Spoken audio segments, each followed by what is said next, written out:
and he talks about how many of them violated the law, how many of them applied the law and were successful with it. And I've had the time of my life just reading this book, because all of a sudden I'm seeing the 21 laws as they operated in the times of Caesar and in the times of the Civil War. The laws, they stand the test of time. Now, let me make just 3 or 4 observations quickly about the laws. Observation number 1 is, and here's the good news, I love this one. These laws can be learned. You and I can learn these laws. And the reason I know that is because I've taught these laws for many, many years, and I could literally put names behind every law. In other words, I could literally sit down and say, with this law, I've mentored and taught people this. They've learned these laws.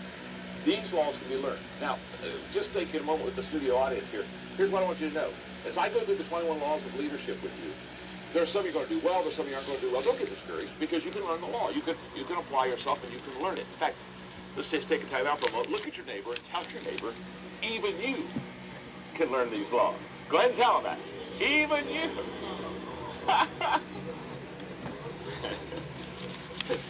In fact, look at your neighbor, look back at your neighbor and say, in fact, this is the reason I brought you today. Yeah. I was certainly hoping that you could learn these laws. Okay. The second observation I want to make is this. These laws stand alone.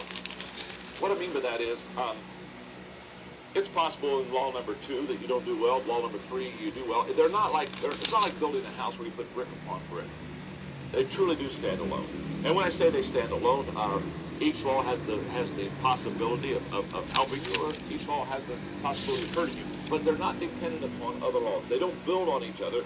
They all stand alone. Observation number 3 is that these laws carry consequences. Now let me explain to you exactly what I mean by when I say these laws carry consequences. About a year ago, I was lecturing on the 21 irrefutable laws of leadership, and a guy came up to me, and I'll never forget, he looked at me and said, I just finished reading your book. He said, I just want you to know, John, I don't agree with one of your laws. And when he told me that, I looked at him, and I smiled, and I said, I don't care. And that kind of threw him for a loop, because I think he thought I would care. And he looked at me and said, what do you mean you don't care? I said, I don't care if you don't agree with one of those laws. He said, well, what do you mean by that? I said, well, they're laws. Whether you agree with them or not, it really doesn't matter. It's kind of like the law of gravity. Somebody coming up to you and say, you know, I just don't buy into the law of gravity. I don't care. But I tell you what, go up to the 3rd story with me. Jump out. In a millisecond, you will buy into the law of gravity. See, the laws are the laws. And the laws, they don't ask you to buy into them. They